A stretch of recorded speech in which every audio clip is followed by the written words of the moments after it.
12 o'clock. Here is the midday news. First, the top stories. Ogun PDP caretaker moves to Pali with pro-Dio Executive Committee. Catholic bishops oppose calls for Nigeria's breakup. Governor Ganduje supports Buhari for a second term in office. Police search for couple abducted in Ondo hours to their wedding. In foreign, a teenager has been found dead inside a walk-in freezer. And North Korea warns the United States. Good afternoon, I am Chienye Egwuonwu, bringing you the news and details shortly. Ogun State PDP newly constituted caretaker committee is exploring reconciliation with the pro-Kashamu State Executive Committee in order to take over running of the party in the state. The pro-Kashamu Executive Committee, relying on Federal High Court's orders, had prevented the caretaker committee from assuming control of the party and takeover of the state secretariat in Abeokuta in asserting its control over Ogun State PDP. The pro-Kashamu Executive Committee the previous week invoked the Federal High Court's order but recognized it as the authentic executive order, leading to the arrest and prosecution of two members of the caretaker committee. The two members of the caretaker committee, Dr. Oshisoya and Mrs. Nike Oriola, who were arraigned before a Abeokuta Magistrate Court last August 31, spent a week in prison detention for ignoring the court's orders. A top member of PDP Caretaker Committee told Rock City FM in Abeokuta that the PDP National Caretaker Committee, led by Senator Ahmed McCarthy, is working hard on reconciling the factions loyal to Senator Brudi Kashamu and former Governor Winga Daniel to end the crisis facing the party in the state. The Caretaker Committee member says they are awaiting the resolution of various issues, including the litigations against the party, before they conduct fresh Congress and constitute a new state executive committee for Ogun State PDP. The Caretaker Committee at its inaugural meeting, which was held last August 28 in Abeokuta, constituted sub-committees, including reconciliation, membership mobilization, election and media subcommittees. The state PDP Caretaker Committee, which has Tunde Odoye from Osun State as chairman, Afolabi Ariyo from Ekiti State as secretary, and members from each of the state's 20 local government areas. Police constables on training in Ogun State will today embark on shooting exercise in Abeokuta, the state's capital. The shooting exercise, which is an integral part of the training, will end on September 16th. Spokesman of the State Police Command, Abimbola Oyeyemi, in a statement, says the exercise will take place between 6 a.m. and 6 p.m. at the Alamala shooting range along Ayeturi Road in the city. Oyeyemi advises members of the public to keep away from the area to avoid casualties and should not panic on hearing the sound of gunshots. Catholic bishops have blamed the growing agitation for the breakup of Nigeria on the lack of justice in the country.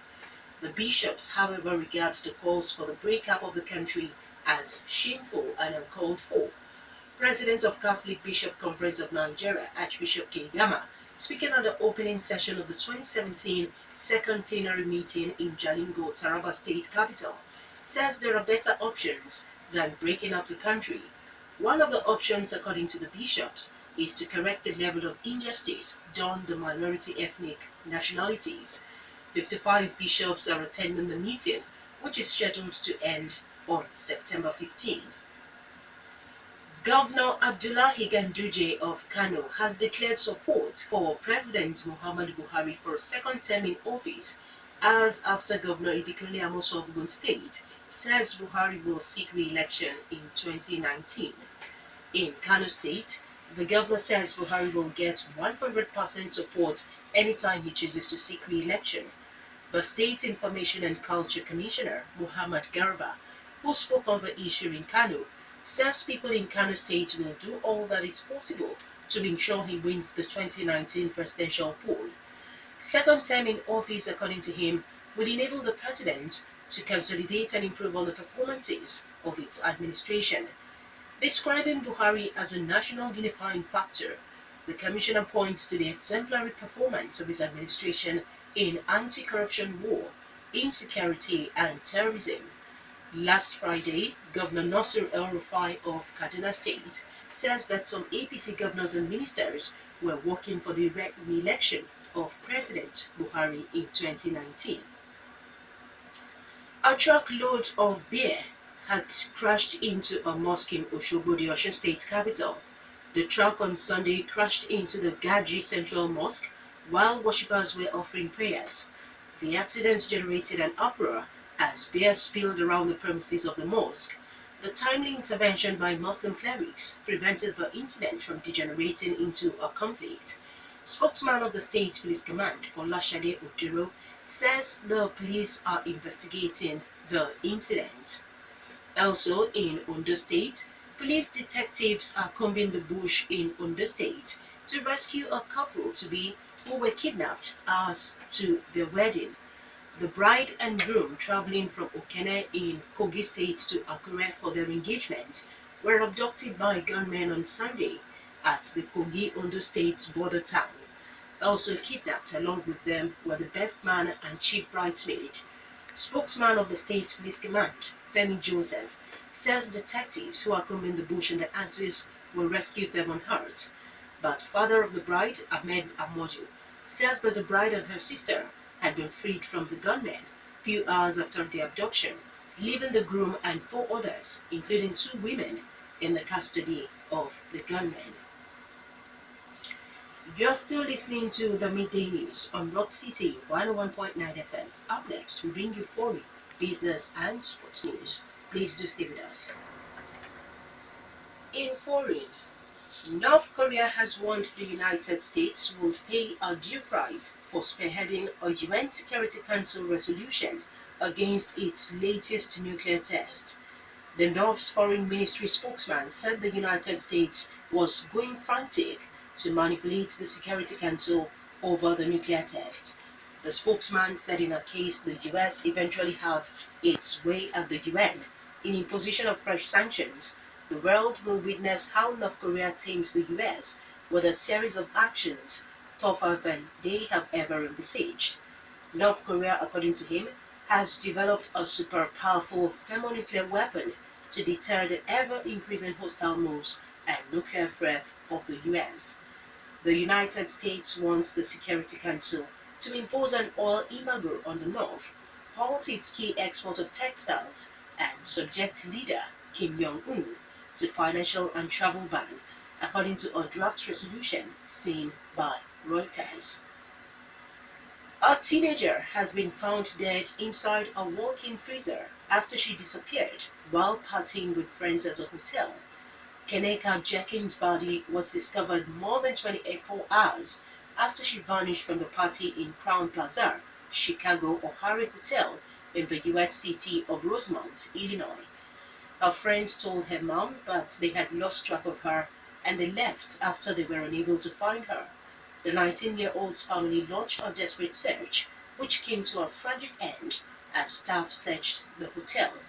Detectives have told her mom that she apparently let herself into the freezer while she was drunk.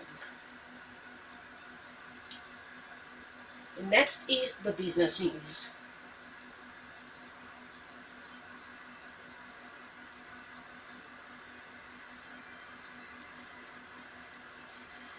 Presidency has expressed concern over the rising consumption of cows in Nigeria amidst low production of livestock.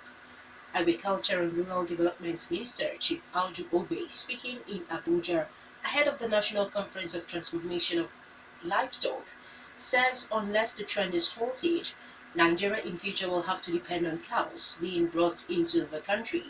For instance, the minister explains that 6,000 cows are slaughtered daily in Lagos abattoirs, apart from those slaughtered at private parties in the city. Ogbe says when this number is added to those being slaughtered in other cities and towns, Nigeria will be slaughtering between 80,000 and 90,000 cows daily when its local production is dropping. Nigerian National Petroleum Corporation (NNPC) is stockpiling petrol to sustain prices of the product. NNPC, according to data from the Presidential Petroleum Products Pricing Regulatory Agency (PPPRA), has stockpiled 1.64 billion liters of petrol, which is sufficient for 45 days consumption. Also, NNPC is taking another delivery of 1,125,000,000 and 2,000 litres of petrol between last September and September 20. This will increase the petrol in stock of NNPC to 67 days of sufficiency, which is at present 35 million litres daily. Finally, in the news, sports news. Super Eagles B team have landed in Ghana ahead of the 2017 Waffle Cup knockout round against Sierra Leone tonight at the Cape Coast Sports Stadium.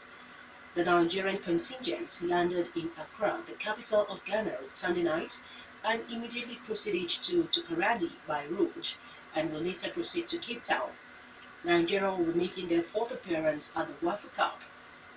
They were part of the 8-team field at the cancelled inaugural tournament in Ivory Coast before hosting the event twice in succession in 2010 and 2011. Nigeria won the 2010 edition and finished as runners-up in 2011 against Togo in Abeokuta, while Sierra Leone will be appearing at the third Waffle Cup tournament. Nigeria and Sierra Leone have met in 16 official international matches. Super Eagles have claimed 11 wins compared to just 2 for the Leon Stars and outscored their opponents by 30 goals to 10. The game will kick off at 6 p.m. Ghanaian time, which is 7 p.m. Nigerian time. The winner of the match will proceed to the group stages. Ghana and Guinea have booked their qualification in Group B. Mali will tackle Mauritania for the last spot in the group. Former Super Eagles midfielder Musa Igebo has joined lists of Nigerian players who ply their trade in the Major League Soccer in the United States. Igebo left the Turkish Super League side, Rizespor, to pitch his tents with Vancouver Whitecaps. Igebo was signed for the remainder of 2017 season with the option of extending for the 2018 and 2019 season. Igebo has made 300 professional appearances, including 28 in the La Liga, 21 in the Europa League, and 4 in the Champions League. In addition to his club experience, Igebo has made 15 appearances with the Nigerian national team. That was the midday news, and just before we go, the major stories once again. Ogun PDP caretaker moved to parley with pro-Dio Executive Committee. Catholic bishops oppose calls for Nigeria's breakup. Governor Ganduje supported Buhari for a second term in office. Police search for couple abducted in Ondo hours to their wedding. And in foreign, we told you that North Korea vowed to punish US over proposed UN tough sanctions. And US teenager found dead in freezer after a party with friends. For more stories and to listen to us live, please log on to our website www.rockcityfmradio.com/live. Thank you very much for listening. I am Chienye. Good afternoon. I do have a great day.